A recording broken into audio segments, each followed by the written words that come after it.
మరి నీ జీవితంలో ఉన్నటువంటి ఏ విధమైన పాపమైనా సరే అది జయించలేనిదా, దానిలో కూరుకుపోయిన స్థితిలోనే ఉన్నావా, బయటికి రాలేని స్థితిలో ఉన్నావా, పాపం నేను చేయొద్దు అనుకుంటూ చేస్తున్నావా, పాపాన్ని అసహించుకుంటూనే మరలా జయించలేక పడిపోతున్న స్థితిలో నీవు ఉన్నావా, పాపాన్ని ఓడించినటువంటి దేవుడు, పాపాన్ని జయించినటువంటి దేవుని యొక్క బలాన్ని నువ్వు పొందుకుంటే, దేవుని యొక్క శక్తిని నువ్వు పొందుకుంటే ఆ పాపాన్ని నువ్వు జయించగలుగుతావు. ఆయన యొక్క సిలువ కార్యాన్ని నీ జీవితంలోకి నువ్వు ఆహ్వానిస్తే, ఆయన సిలువ యందు నువ్వు విశ్వసించి లోక రక్షకుడిగా ఈ లోకానికి దిగి వచ్చిన నజరేయుడైన యేసుక్రీస్తు అనబడేటువంటి సృష్టికర్త అయిన దేవుని నీ జీవితంలోకి నువ్వు అనుమతించినప్పుడు, నీ జీవితంలో నీవు తల్లి గర్భంలో రూపించబడక ముందే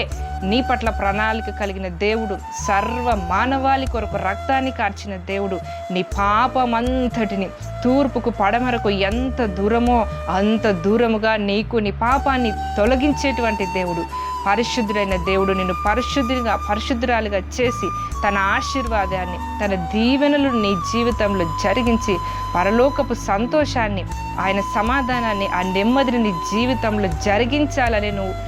నువ్వు వాటన్నిటిని అనుభవించాలని దేవుని స్తుతించేటువంటి గొప్ప